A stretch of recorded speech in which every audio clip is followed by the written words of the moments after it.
바울 사도는 주 예수를 믿음으로 성령을 받아 새 사람이 된 에베소 교회 성도들에게 이제 제발 옛사람을, 그 습관적인 옛사람을 버리고 새 사람으로 살라.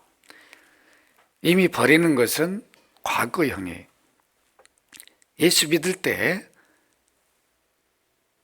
그 잘못된 것들은 다 십자가에 못 박혀졌고 다 그때 사라졌다, 벗어졌다. 이제 너희는 새 옷을 입었다. 이 새 옷은 예수 믿음으로 그의 피로 의인된, 의롭게 된 그 신분을 말합니다. 따라서 나는 의인이다. 나는 새 옷을 입었다. 이렇게 의인이고 새 옷을 입은 성도들이다. 거룩한 백성들이다. 그러니까 이제는 그 옛사람의 일들을 벗고 좀 새 사람으로 살아라. 그 새 사람의 그 삶의 원리를 제시해 줬어요. 어떻게 하라고 그랬죠?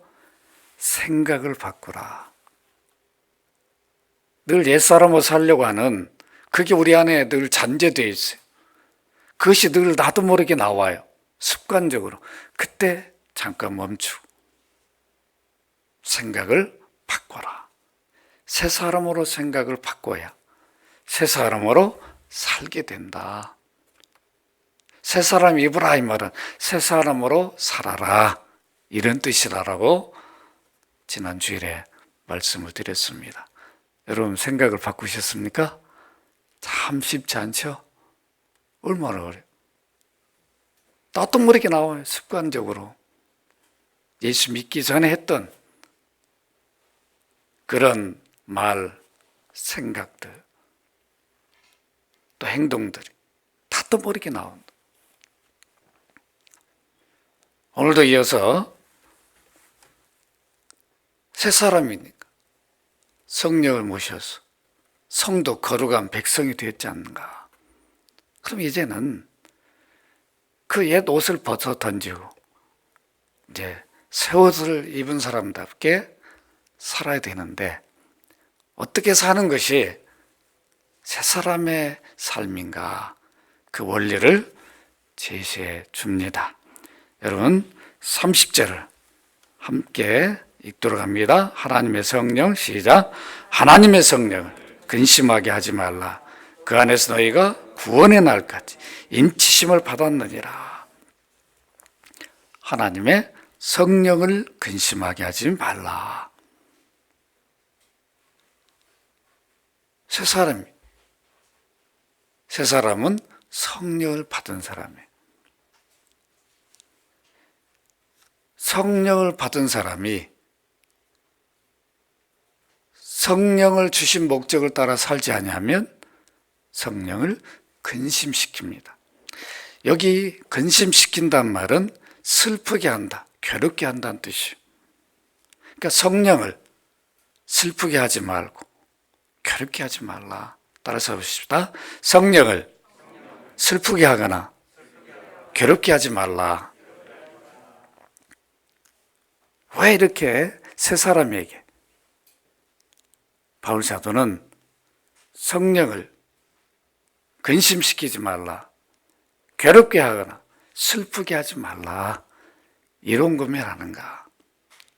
한글 성경에는 이렇게 하나님의 성령을 근심하게 하지 말라 이렇게 나오지만 본래 원문에는 그리고 이 접속사가 있어요. 그러니까 앞에서 이미 새 사람, 옛 사람 대조해서 바울 사도가 설명한 것과 다 연결됩니다. 그러니까 옛 사람대로 계속 살면 누가 근심한다는 거예요? 성령이 근심하시고 괴로워해, 슬퍼해. 왜 그러면 성령이 슬퍼하실까? 무엇 때문에 성령이 괴로워하실까? 이것을 우리가 오늘 알아야 됩니다. 그럼 먼저 에베소 교회 성도들을 한번 살펴봅시다. 여러분들 사도행전으로 한번 가보십시다. 사도행전 19장, 사도행전 19장으로 한번 가보십시다. 220쪽입니다. 사도행전 19장 1절로 7절까지 우리 한번 한 목소리로 220쪽입니다. 꼭 찾아보시기 바랍니다. 220쪽 사도행전 19장 1절로 7절까지 한 목소리로 읽습니다. 시작. 아볼로가 고린도에 있을 때에 바울이 일지방으로 다녀 에베소에 와서 어떤 제자를 만나 이르되 너희가 믿을 때에 성령을 받았느냐. 이르되 아니라 우리는 성령의 계심도 듣지 못하였노라. 바울이 그러면 너희가 무슨 세례를 받았느냐. 대답하되 요한의 세례니라. 바울이 이르되 요한이 회개의 세례를 베풀며 백성에 말하되 내 뒤에 오시는 이를 믿으라 하였으니 이는 곧 예수라 하거늘 그들이 듣고 주 예수 이름으로 세례를 받으니 바울이 그들에게 안수하며 성령이 그들에게 임하심으로 방언도 하고 예언도 하니 모두 12사람쯤 되니라. 아멘. 에베소 사람들 바울이 가보니까 믿는 것 같기도 하고 안 믿는 것 같고 좀 이상한 거예요. 복음을 전하러 갔는데 그래서 좀 이상해가지고 물어봤어요. 너희가 믿을 때 성령을 받았느냐? 예수 믿고 있다면 성령을 받게 돼 있잖아요. 그럼 뭐라고 말해야 돼요? 이들이 네, 우리는 성령 받았습니다. 그렇게 말해야 되는데 바울이 이 질문을 던지니까 뭐라고 말합니까? 우린 성령의 계심도 듣지 못했네요. 그럼 뭐예요? 믿는 거예요? 안 믿는 거예요? 예수 안 믿는 거예요. 예수를 믿는다는 말은 성령을 받았단 말이죠. 성령을 받아야 예수 믿으니까 동시에 일어나요. 그러니까 여기 그러니까 바울이 뭐라고 말하냐면 그러면 너희가 무슨 세례를 받았느냐? 그럼 세례도 안 받았느냐? 이렇게 물어본 거예요. 그러니까 우리는 요한의 세례를 받았어. 그러니까 요한의 제자가 된 거죠. 예수 믿고 예수 그리스도를 믿는 자가 된 게 아니라 그리스도인이 된 게 아니라 요한이 대단한 회개를 막 선포하고 그랬잖아요. 그러니까 많은 사람들이 요한을 따라다녀 버린 거죠. 세례 요한을. 그러니까 바울이 야, 이 사람들 예수 믿는 사람이 아니구나. 그래서 어떻게 합니까? 바울이 이르되 요한이 회개의 세례를 베풀었는데 회개하라 천국 가까웠네. 이 말은 뭐냐? 그가 그 선포한 건 뭐냐? 그가 소개한 예수 그리스도를 믿게 한 것이다. 세례란 말은 뭐예요? 내가 죄인이라는 고백하고 예수 그리스도 믿는 거죠. 그래서 예수 그리스도 믿음으로 모든 죄가 씻어지고 내가 의인이 된다. 이걸 말한 건데 세례요한이 이걸 말한 건데 아니 세례요한이 말한 그 선포는 안 믿고 세례요한을 따라다니는 제자가 돼버리는 거죠. 오늘날 이러면 안 되죠. 목사가 복음을 선포하면 목사가 선포한 복음을 믿어야 되지 목사를 믿어버리면 안 된다. 이렇게 돼버린 거죠. 목사를 따라다니면 안 된다. 목사만 잘 따라다니고 목사의 제자가 되면 구원받고 믿음 있는 게 아니에요. 목사가 선포한 복음을 믿어야 되죠. 그리스도를 믿어야 되는데 세례요한이 선포한 복음, 그리스도를 믿은 게 아니라 세례요한을 따라다녀버린 거예요. 세례요한의 제자가 되어버렸어요. 그래서 바울이 세례요한이 선포한 게 누구였는가? 무엇을 믿으라고 선포했는가? 그것을 가르쳐 줬습니다. 그러니까 말은 세례요한 바울 사도가 이렇게 말, 내 뒤에 오시는 이를 믿으라 하였으니 이는 예수라 하거늘. 내 뒤에 지금 계신 분, 저분이 바로 하나님의 아들이다. 세상 죄를 지고 가는 하나님 어린 양이다. 이렇게 세례 요한이 선포했잖아요. 그럼 자기를 선포하는, 자기를 믿는 게 아니라 자기가 선포한 그분을 믿어야 되는데 이게 바뀌었어요. 그래서 분명히 믿음의 대상을 바울이 가르쳐 줍니다. 이들에게. 그러니까 어떻게 돼요? 5절에 보면 그들이 듣고 주 예수 이름으로 세례를 받았. 초대교회는 세례를 받았단 말은 믿음 고백을 했단 얘기예요. 그러니까 어떤 일이 일어났습니까? 바울이 그들에게 안수하며 성령이 그들에게 막, 왜 그러냐면 이미 세례 받을 때 이미 예수 그리스도를 고백하고 믿었지만 왜 이렇게 안수까지 해줬냐면 너희들에게 분명히 성령이 임했다는 것을 확인해 준 거죠. 너희들이 이제 그리스도인이다. 하나님 백성이다. 안 그러면 세례 요한을 따라다닐 거 아니에요? 세례 요한의 제자로 살 거 아니에요? 그래서 이러한 놀라운 너희들이 이제 성령이 임했다고 하는 확신을 그들이 갖도록 표를 주신 것입니다. 이게 오늘날도 이런 표를 우리가 받아야 된다 그런 뜻이 아니에요. 그래서 이들에게는 그래서 이들이 12명이 예수를 믿고 이제 에베소 교회가 결국은 그리스도인이 나오는 이런 일이 일어났습니다.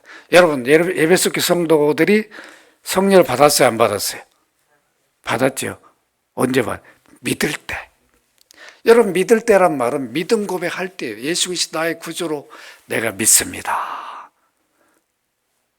이때 믿음 고백을 내가 믿는다라고 고백할 때 그때 구원도 받고 하나님 자녀가 되는 권세도 주시고 성령도 선물로 주시고 천국도 주시는 거예요. 영생을 주시고 이게 동시에 일어나요. 동시에. 아시겠죠? 예수 믿고 다 한참 있다가 성령 받고 그게 동시에 일어나요. 동시에. 이렇게 해서 에베소 교회 성도들은 성령을 받은 사람이에요. 성령을 받으면 여러분 어떻게 됩니까? 성령 한 번 오신 성령은 영원히 거하셔요. 여러분 요한복음 찾아보십시다. 요한복음 14장. 오늘 좀 성경을 찾으면서 확인하십시다. 요한복음 14장 172쪽입니다. 14장 16절 17절. 성령 한 번 오시면 영원히 계셔요. 떠나지 않고. 왜 근심시키지 말고 슬퍼하게 하지 말라. 왜 이 말을 하셨는가? 이걸 우리가 확인하면 알 수 있어요. 16절 17절 같이 읽습니다. 시작. 내가 아버지께 구하겠으니 그가 또 다른 보혜사 너에게 주사 영원토록 너희와 함께 있게 하리니 그는 진리의 영이라 세상은 능히 그를 받지 못하나니 이는 그를 보지도 못하고 알지도 못함이라. 그러나 너희는 그를 아나니 그는 너희 속에 함께 거하시며 또 너희 속에 계시겠습니다. 바울이 에베소 지역에 갔을 때 이 12사람이 성령의 계심도 알지 못하죠? 그래요, 안 그래요? 안 믿는 자들은 성령이 누구신지를 알지를 못해요. 그러니까 불신자들은 받을 수가 없어요. 알지도 못하는데. 여러분 확인되죠? 몰라요. 세상 사람들은 받을 수가 없어요. 이 선물을. 근데 우리는 예수 믿을 때 받았어요. 우리 속에 거하십니다. 이걸 내주라고 말해요. 우리 몸이 성령이 거하는 집이에요. 따라서 합시다. 내 몸이 성령이 거하는 집이다. 오셔서 거하시는 거예요.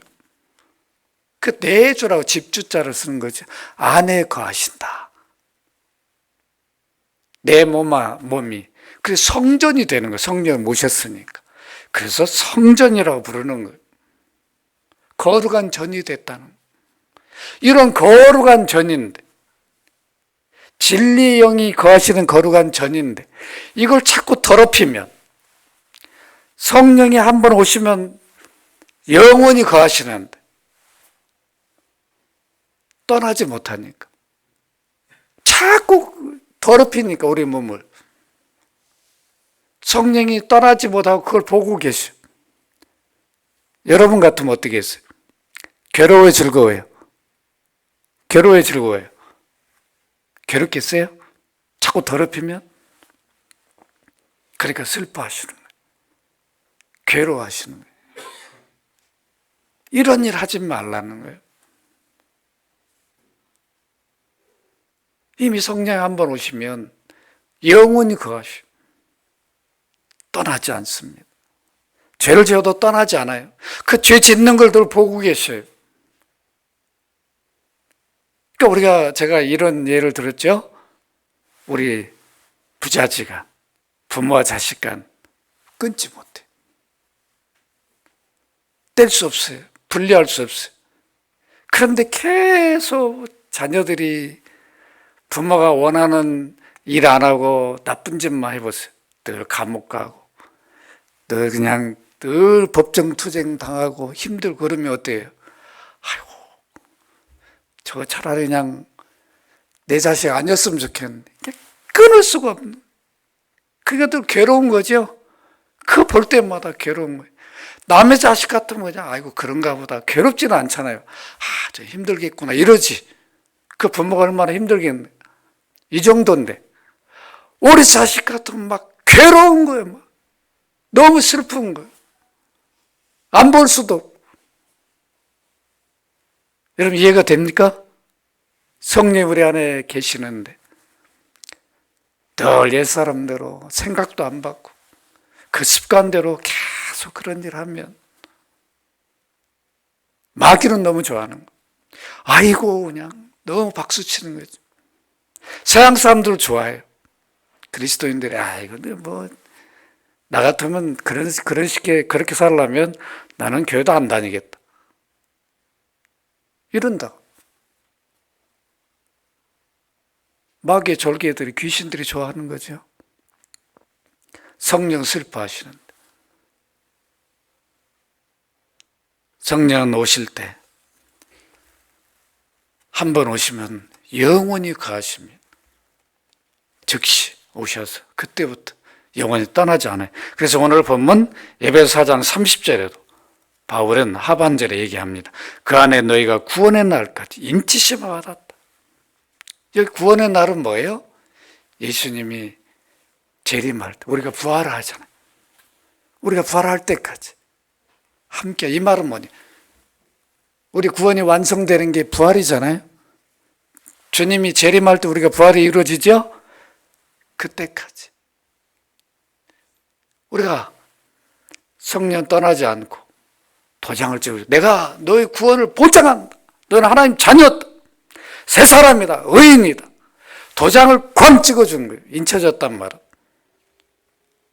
어떠한 것도 우리는 신분을 이제 안 믿는 자로 불신자로 바꿀 수 없다는 거예요. 이런 신분을 줬다는 거예요. 주님 재림할 때 우리 부활이 이루어져 영원히 아버지 아들 성령과 함께 사시잖아요. 이런 은혜를 입은 자니까 성령을 근심시키지 말라. 괴롭게 하는 일, 슬프게 하는 일을 하지 말라. 그럽니다. 왜 그런가? 성령을 슬프게 하고 괴롭게 하고 근심시키면 어떤 일이 일어납니까? 성령 오실 때 가만히 오셔가지고 아무 일도 안 하는 게 아니에요. 여러분 사도행전 1장 8절에 보면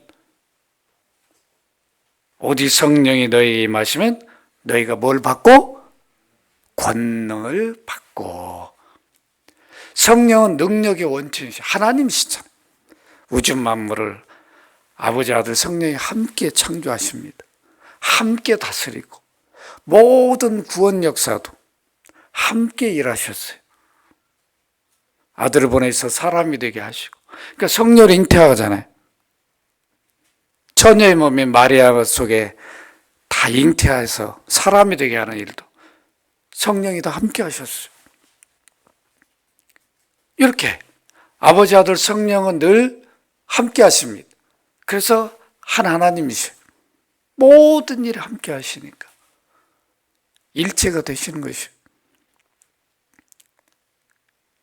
그 하나님이 성령 하나님이 우리 속에 거하시.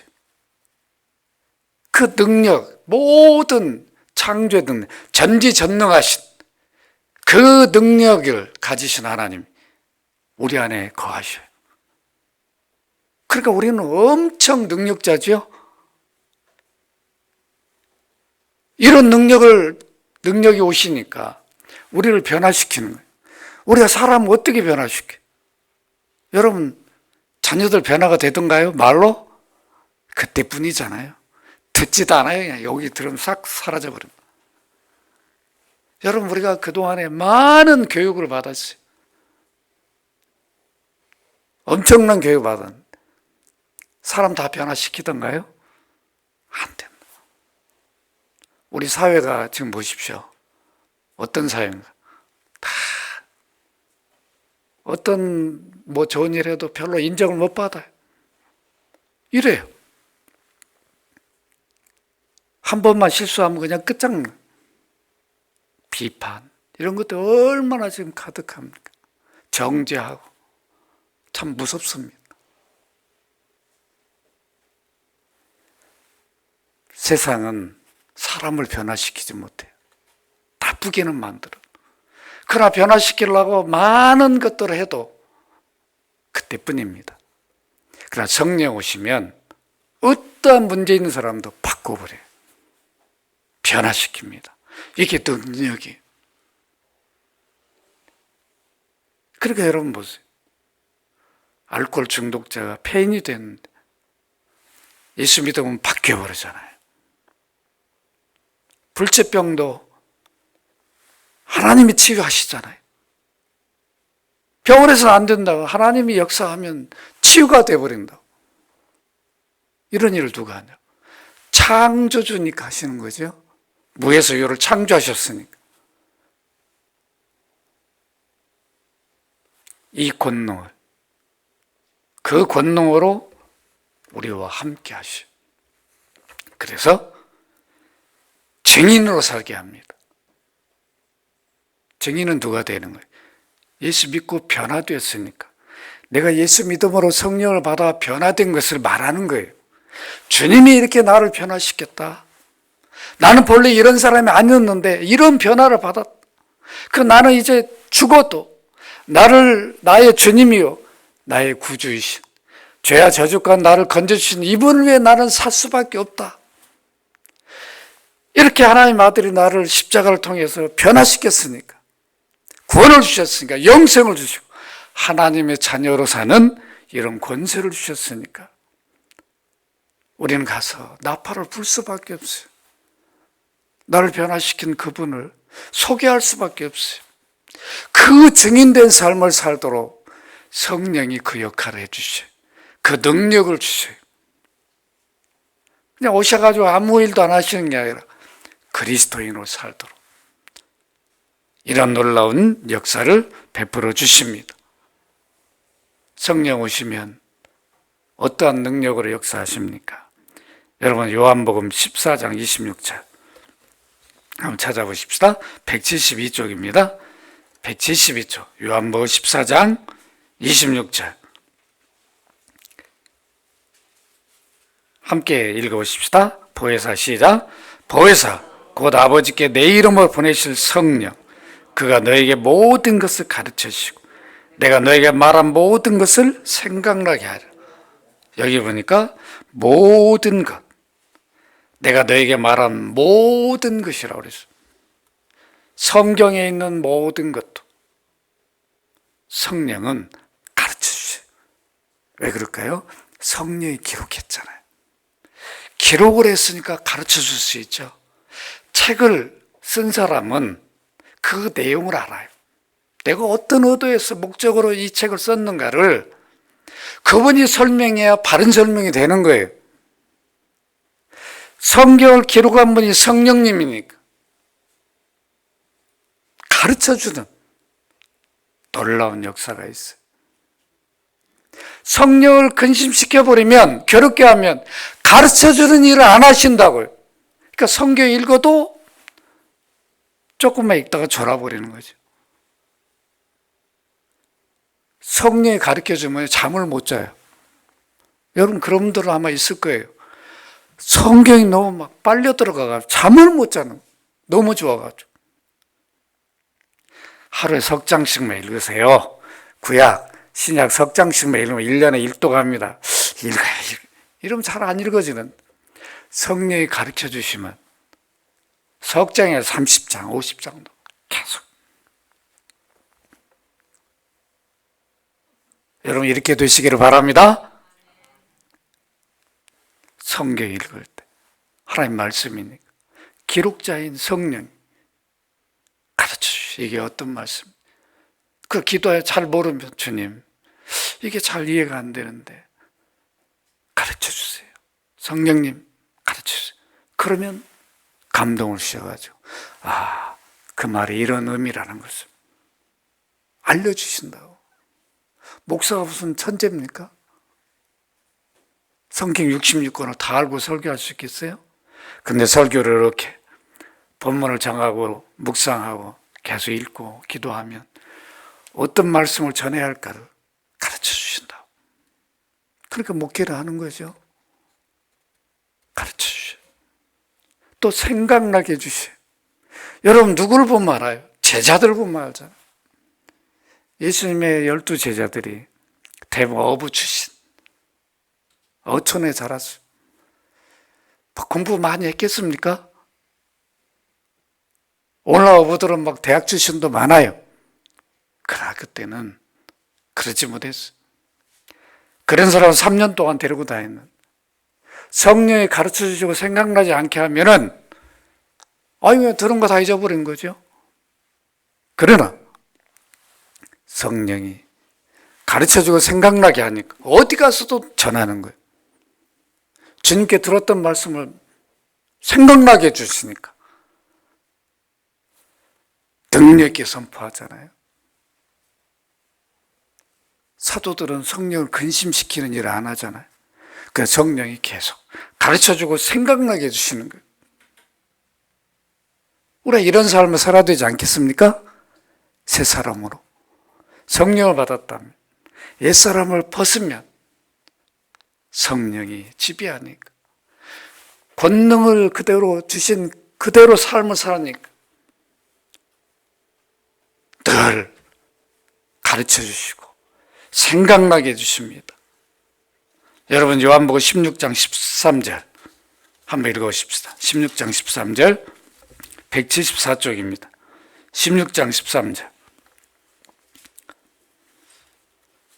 함께 읽습니다. 그러나 시작. 그러나 진리의 성령이 오심 그가 너희를 모든 진리 가운데 인도하시리.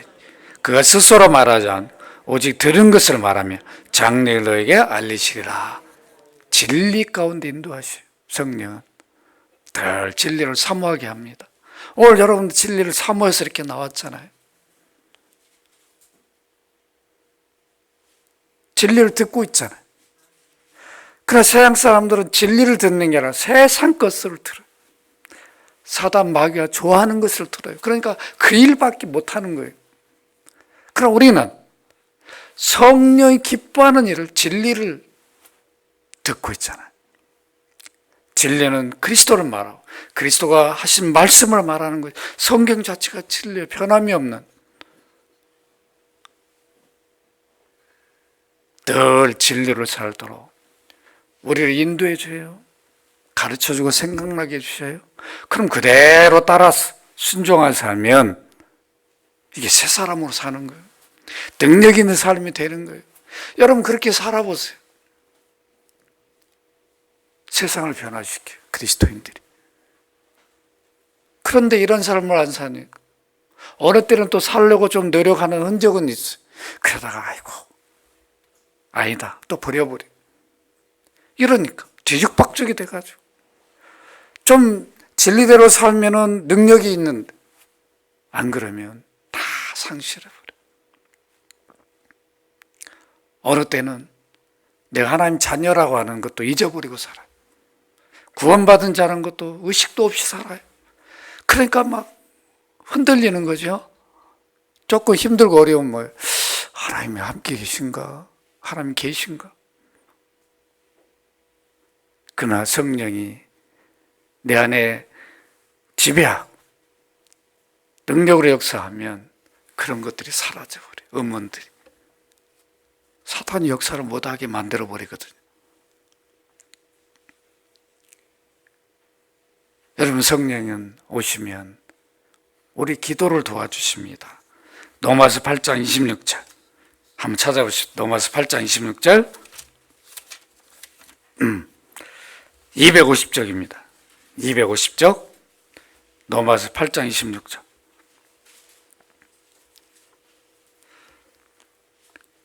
(8장 26절이면) 같이 읽읍시다. 시작. 이와 같이 성령 우리 연약함을 도우시나니 우리는 마땅히 기도할 바를 알지 못하나 오직 성령이 말할 수 없는 탄식으로 우리를 위하여 친히 간구하신다. 기도를 도와주시죠. 여러분, 기도를 돕는 것처럼 복되는 애가 어디 있냐고. 우린 뭘 구할지도 몰라요. 그러나 기도할 때 도와주시는 거죠. 가만히 있는데 도와주는 게 아니라 내가 오늘 어떤 기도를 할지 모르겠다. 그래도 기도하자.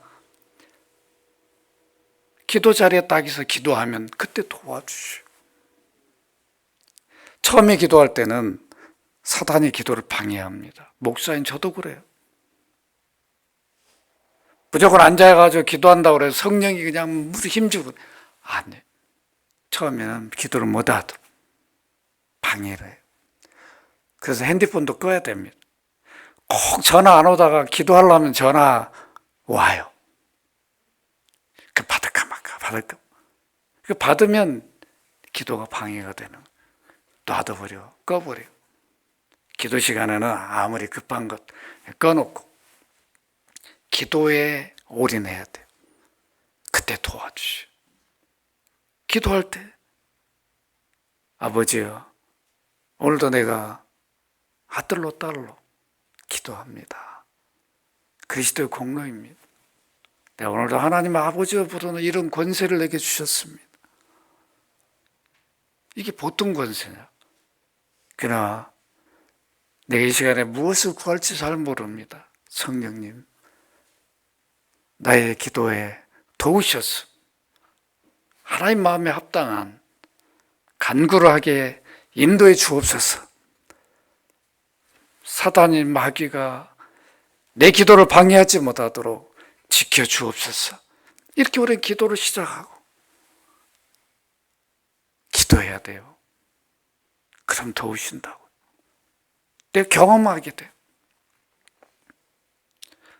그러나 성령을 근심시키고 괴롭게 하는 일들을 하면 성령이 떠나지 않고 침묵하신다고. 일하시지 않으니까. 기도를 해도 기도가 안 되는 거고 응답이 안 되는 거예요.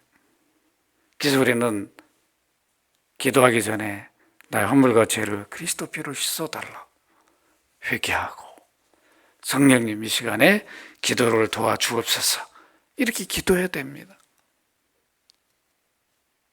이런 우리는 권능을 입었어요. 바울 사도는 왜 슬프게 하지 말라고 하는가? 성령을. 이런 것들이 상실돼 버려요. 이런 능력을 잃어버려요. 주셨는데도 그걸 우리가 활용하지 못하고 발휘하지 못하고. 그러니까 성령을 근심시키는 그런 옛사람의 일, 죄 짓는 일을 계속하면, 반복하면 성령은 떠나시지 않고 뭐 하시냐면 침묵하시오. 마치 안 계신 것처럼. 그래, 네 알아서 그냥 네 마음대로 살아라. 방관해버리는 거예요. 놔둬버리는 거죠. 부모들이 너무 이제 지쳐버리면 어떻게 합니까? 자녀들에게 지쳐버리면 너 알아서 살아. 네 인생 네 알아서 살아라. 그래버리면 이제 치명적인 게 되잖아요. 우리는 또 이러면 안 된단 말이에요. 성령이 오셨어도 능력으로 역사하지 않냐면 마치 성령을 안 받으신 것처럼 되어버려요. 그러나 오셔서 떠나시지 않는데 우리가 그렇게 느껴버리는 거죠. 사실이 그렇고.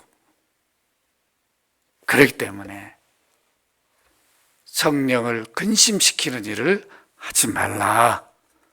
괴롭게 하지 말라는 겁니다. 그러면서 바울 사도는 다시 한번 31절에서 이미 25절, 29절까지 다 밝혔는데 다시 여러분 에베소로 돌아가십시다. 에베소로 4장으로. 여러분 25절에 29절 다시 한번 읽어보십시다. 314쪽. 이미 앞에서 밝혔는데 앞에서 밝힌 거를 다시 한번 우리가 읽고 지나갑시다. 그런즉 시작. 그런즉 거짓을 버리고 각각 그 이웃과 더불어 참된 것을 말하라. 이는 우리가 서로 지체가 됨이라. 분을 내어도 죄를 짓지 말며 해가 지도록 분을 품지 말라. 마귀에 틈을 주지 말라. 또 억질하는 자는 할수 억질하지 말고 또 이렇게 가난한 자에 구제할 수 있도록 자기 손으로 수고하여 선한 일 하라. 무릇 더러운 말은 너희 입 밖에도 내지 말고 오직 덕을 세우는데 소용되는 대로 선한 말하여 듣는 자들에게 은혜를 끼치게 하라. 이미 이 말씀은 다 지난 주일날 의미를 전했습니다. 이렇게 이런 일들을 하면 성령을 근심시키고 괴롭게 하고 슬프게 하는 것이다. 하지 말라. 이건 옛사람의 일이다. 그렇게 하고 다시 31절에 요약해서 또 말해줍니다. 31절 너희는 같이 읽습니다. 시작. 너희는 모든 악독과 노함과 분냄과 떠드는 것과 비방하는 것을 모든 악의와 함께 버리고. 이런 것들이 결국 성령을 근심시키게 하고 성령을 괴롭게 하고 성령을 슬프게 한다는 거죠. 이런 것들을 버려라. 여기 모든 악독은 독한 감정이에요. 우리 안에 여러분 누가 내게 상처를 준 사람은 그냥 여기 남아있어. 독한 감정으로. 그래 안 그래요? 두고 보자. 어떤 기회만 되면 내가 반드시 뭔가를 하고 싶은 이 독한 감정. 이런 거는 성령을 모시고 새 사람이 할 일이 아니라는 겁니다. 이건 성령을 슬프게 하는 일이다. 누가 내게 상처를 주고 인격적 모독을 주고 손해를 입혔고 그랬을지라도 우리는 버려야 돼. 용서해야 됩니다. 용서하시기 바랍니다. 독한 감정을 갖고 있으면 성령을 슬프게 해요. 그게 되게 병이 돼요. 병. 그냥 스스로 병을 만드는 거예요. 그 사람은 아무 어려움도 없는데 나 스스로 막 끙끙 앓고 그 얼굴만 봐도 막 싫고 이러니까 성령을 슬프게 하는 겁니다.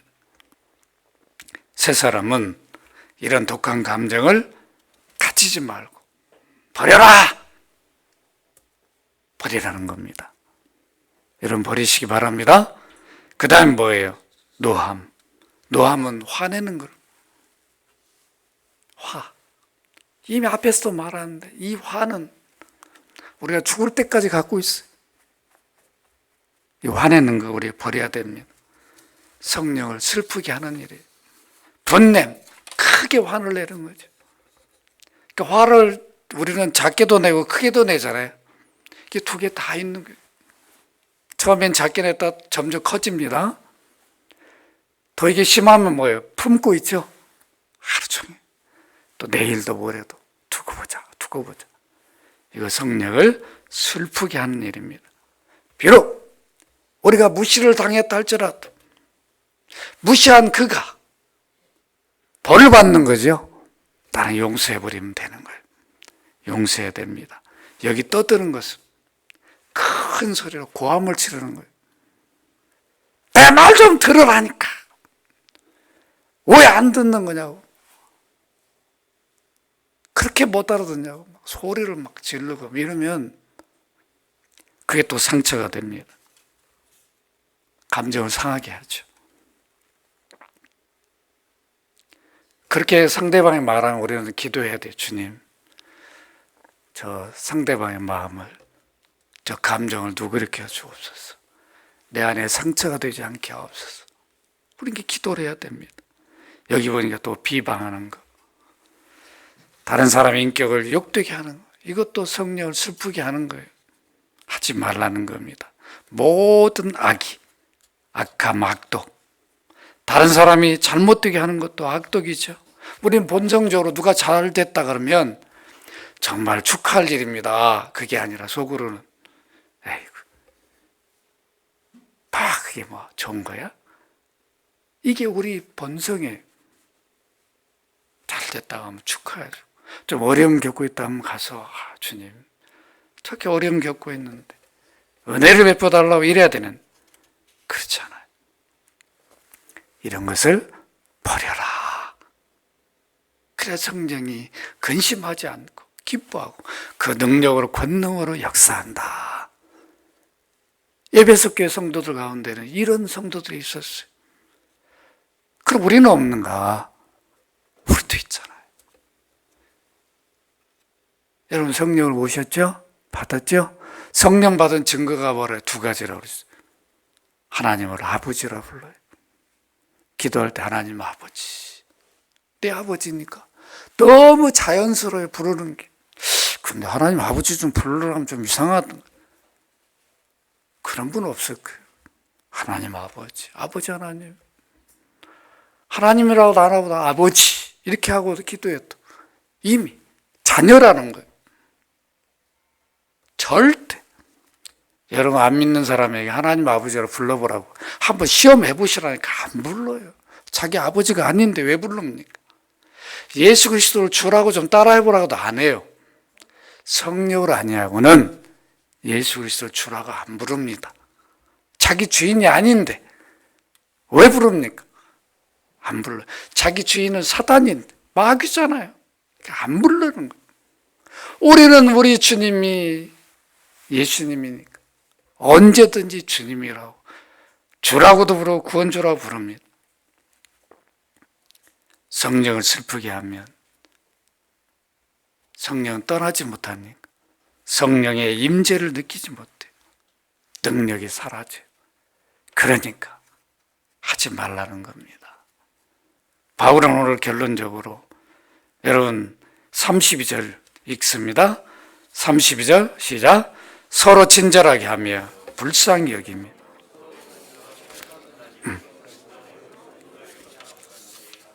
네. 여기 뭐라고 해요? 서로 친절하게 하며 불쌍히 여기며 서로 용서하기를 하나님이 그리스도 안에 너희를 용서하심 같이 하라. 친절은 부드러움을 말해요. 다 성령을 받은 사람은 부드러워야 돼. 아직 믿음을 안 가진 남편에게도 부드러워야 돼요. 그래야 믿지 않겠어요? 우리 아내가 저렇게 예수 믿고 교회를 다니더니 저렇게 비단결 같다. 근데 그게 까칠해. 예수 믿어도 저렇게 까칠한지 모르겠어요. 좀 더 변화받아야 할 것. 자기는 변화받을 생각도 안 하고 아내가 더 변화받아야 된다고 생각한다. 이러면 되겠습니까? 불신자들한테 친절해야 돼요. 부드러워야 돼요. 이게 성령 모신 자의 삶이에요. 주님이 얼마나 우리에게 친절하고 부드럽게 대하셨습니까? 여러분 주님의 생애를 보면 제자들에게 얼마나 부드럽고 친절하냐고요. 여기 보니까 또 뭐가 있습니까? 긍휼히 여겨야 되죠. 불쌍히 여겨야 돼요. 덜 힘들고 어려우면 동정하는 마음을 갖춰야 돼요. 얼마나 어려울까. 가서 격려하고 배려해주고 손도 붙잡아주고 기도도 해주고. 이게 성령을 모신 자의 삶이라는 거예요. 서로 용서라는 거예요. 실수를 용서해 줘야 돼요. 여러분 베드로가 뭐라고 했냐면 마태복음 18장 21절 22절에 보면 주의 형제가 내게 죄를 범하면 몇 번이나 용서해 주리까? 7번 하오리까? 대단한 거 아니에요? 7번. 여러분 우리가 누가 7번 용서도 어려워요. 쉽지 않아요. 또 한다, 또 한다 이러잖아요. 우리는 또 힘들게 한다, 또 내 마음 아프게 한다 이러잖아요. 내 또 용서한다, 또 용서한다 이렇게 안 나온다고요. 그러나 주님은 뭐라고 그랬어요? 이 말을 듣고 야, 너 참 대단하다. 그래, 그렇게만 하면 되지. 그게 아니라 7번뿐만 아니라 7번을 70번까지 이렇게 말씀하셨어요. 무한히. 7번이야, 무한히. 그럼 바울 사도는 뭐라고 말했어요? 여기 보니까 우리는 용서를 못한다. 이미 용서받은 우리인데, 우리는 무한한 용서받은 우리인데 우리는 용서를 못하잖아요. 그걸 아니까 분명히 바울은 하나님이 그리스도 안에서 그리스도를 믿게 하고 그리스도 피로 우리를 용서했지 않냐. 하나님은 그냥 이렇게 용서한 게 아니에요. 야, 내가 너 다 용서한다 이렇게 한 게 아니라 아들을 사람이 되게 해서 십자가의 그 모든 모욕과 고통 다 받게 하시고 피 흘려 죽게 하셔서 우리를 용서하셨잖아요. 아무것도 없이 그냥 그래 내가 용서하마 이렇게 용서하신 게 아니라 그 대가를 죄인들을 위해서, 죄인 구원하기 위해서 하나님 아들을 희생해서 그 대가를 지불해서 용서하셨다. 이 사랑을 우리가 받았으니까 용서라는 겁니다. 오늘 우리는 왜 성령을 근신시키면 안 되는가? 여러분 설교를 통해서 들었습니다. 우리도 동일한 성령을 받고 모셨어요. 새 사람이에요. 그러나 우리 옛사람이 여전히 우리 안에 있습니다. 옛사람대로 살고 죄를 계속 반복해 지으면 성령은 떠나지 못하니까. 그걸 보시잖아요. 좀 제발 좀 버려라 해도 안 들으니까 근심하고 괴로워한다. 슬퍼하셔요. 우리는 이제 철저히 회개해야 됩니다. 성령이 슬퍼하시고 괴로워하시고 근심하신 성령이 우리 안에서 능력으로 역사하게 하려면 어떻게 해야 되는가? 옛사람으로 살았던 죄를 회개해야 돼. 그리고 이제 버려야 돼요. 주님, 내가 그동안에 옛사람대로 살았던 습관들을 버리기를 원합니다. 버리게 하여 주옵소서. 그 생각을 바꿔야 돼. 이러면 내 안에 침묵하셨던 성령이 다시 일하십니다. 여러분들이 그 권능을 또 일하심을 늘 경험하고 성령의 능력 안에 힘있게 사는 복된 삶이 되기를 주의 이름으로 축원합니다.